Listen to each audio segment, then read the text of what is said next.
Behold, a blob of amorphous clay. Okay, so you might be wondering what it is. The more astute among you would have guessed that it is going to be a face, and it is indeed going to be a face. It's in the very early stages. I've got the basic shape. So I'm going to start slowly carving it out into a specific character.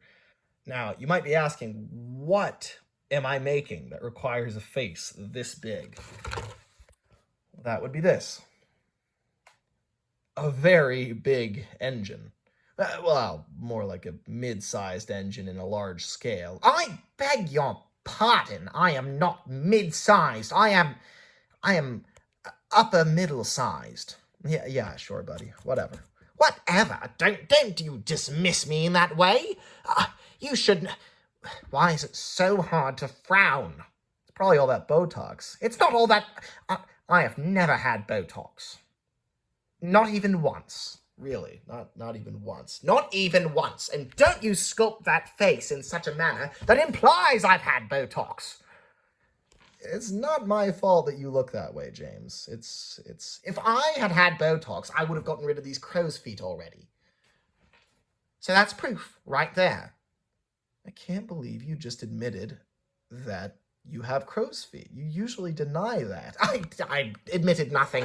Why don't you just show the lovely people how I'm doing? All right, sure. So, this is a very big model. Recently I was in a call with my friend Ronnie and Henry as well, but Ronnie and I were watching a video of the old Japan Thomas Land, where they have just all those really incredible, like full scale, not quite full scale, but like really, really big models, like as big as your car, right? Of the engines, and they're all super detailed and really just accurate in terms of proportions. And I thought it would be cool to have a really big statue of some of the characters, and that's what this is. And I wanted to make him big enough that there's no way you could confuse him for any existing scale. So this is double the Gauge 1 TV series James. Like he's pretty much exactly twice the size. He's just huge. I mean, he's enormous. And I'm really pleased with the shape so far and just the general look. I mean, it's such a fun object just to pick up. He's not too heavy, but he's also not, I mean he's pretty light, he's just, here, to give you some context, I mean, this is how he scales with me. I mean, he's, he's a big model. He's huge. And it's interesting. Whenever I sit down to make a model in a totally new style, James is the first engine that comes to mind, and I'm not really sure why. I guess because he's striking, because he's not the most complicated, but he's also more complicated than a tank engine. He's got a tender, color stands out. I'm gonna spray paint this whole thing, which I don't usually do. Typically, I paint all my stuff by brush. I just prefer it, but this engine is enormous. So to cover all that area, I think it'll just be a lot more fun if I spray the whole thing. So I'm gonna do that. And then I'll pick out the details, the white running board and the black smoke box and all that. But I am looking forward to that. Anyway. And I've made sure to start the face tonight because this is going to take a while to dry. I mean, this is a solid lump of clay.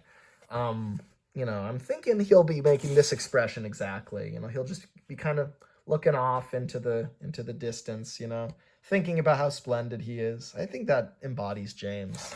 But yeah, I mean, I just, I'm having fun with this.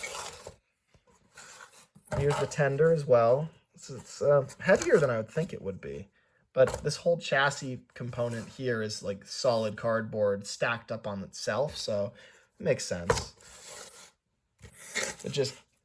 I'm sure this is all I'll ever make in this style, but making it makes me want to make some like old coaches or maybe like, I don't know, like Thomas and Annie and Clarabelle, or like a Gordon would be insane. Like that would be like that would go out to, like, if you imagine, like, starts at the cab, right? It would go to like here, and he'd be taller, and like, that would be nuts. Like but anyway, so if I just finish this guy, I'll be happy, and I know I will, because I really have not canceled any model for a very long time at this point. Just kind of made it a rule that if I start something, I have to finish it. That's easy to do if the project is small. And I know this looks big, but the wheels don't move. I mean, it's not too complex. I'm not stressing too much about it. So, I'll tell you guys, when he's actually got paint on him. I mean, you can definitely see the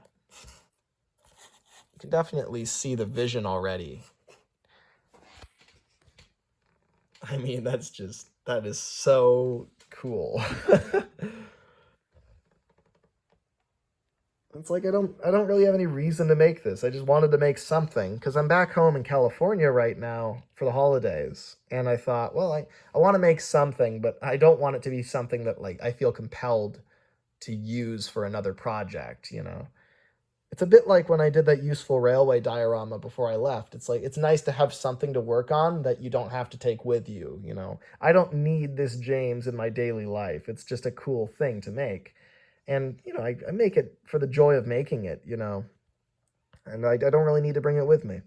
So anyway, he's very splendid. I love how the boiler's turning out too, because it's like, I use these thin plastic sheets, and I wrap them around the boilers. I didn't used to do this, but the last 3 or 4 like really like larger scaled kind of models I've done that, because the place you're going to see imperfections more than anywhere is on the curves, right? You're going to see, like, on a flat surface, it's not as obvious. You can see the cardboard grain, but it's not as bad. But on this, you can see every single time I bent the cardboard to create that cylindrical shape. And it's, that all goes away. So, like, you can see the shadows of, where the cardboard is bent, obviously. But, once I've put this plastic over it, now what you want to pay attention to is the reflections, because that's the material that's actually going to be, seen once I spray the whole thing red. So that's going to be the smoothest part of the whole model. And it's just a little thing like that can go a long way.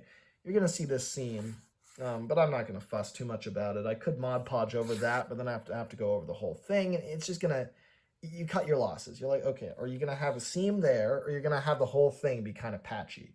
And I would rather this whole thing stay perfectly smooth, and then there's a seam there, and most people won't notice. It's fine.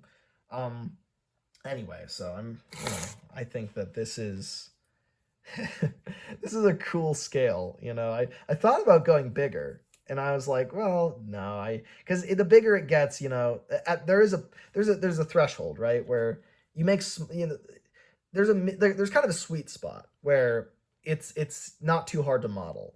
And I feel like that's in between gauge 1 and this somewhere. Is, it's easy to do small details because the thing is so big, that any imperfections just get lost. But, also, if you go too small, then you're going to end up with something that is very, very difficult to detail and just very finicky. And so I think going any bigger than this, your arm is going to get tired painting it. It's like painting a wall, which I just did, actually. I painted, all the dark blue from JBS. I finally made these walls, the proper blue again, which is very nice. Been a long time coming. But anyway, so this is just a fun model. It's just fun, Good old-fashioned model making fun. And yeah, so anyway, that's James.